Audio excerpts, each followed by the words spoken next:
Hello बच्चों, let's see the question. Choose the wrong statement.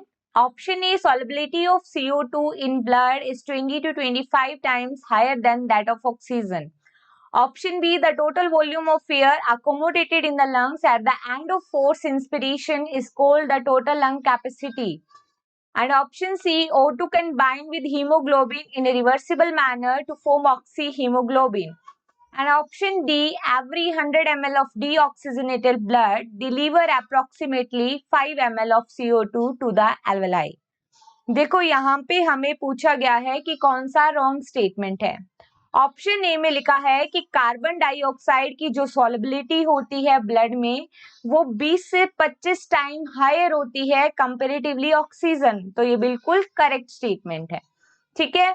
Option B में लिखा हुआ है कि एयर का जितना टोटल वॉल्यूम होता है जो लंग्स में अकोमोडेट रहता है आफ्टर फोर्सफुली इंस्पिरेशन करने के बाद, तो उस वॉल्यूम को बोलते हैं total lung capacity, that is the TLC, जिसमें इंक्लूड होता है tidal volume, inspiratory reserve volume, expiratory reserve volume and residual volume.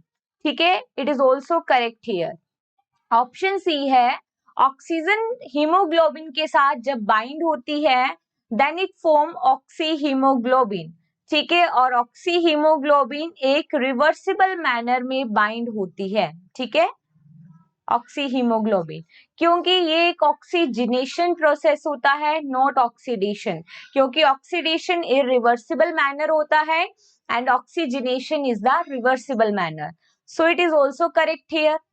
Option D में लिखा है कि 100 ml डीऑक्सीजनेटेड ब्लड डिलीवर करता है 5 ml of CO2.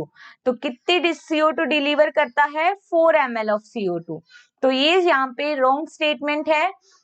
That's why our correct answer is only option D. Best of luck.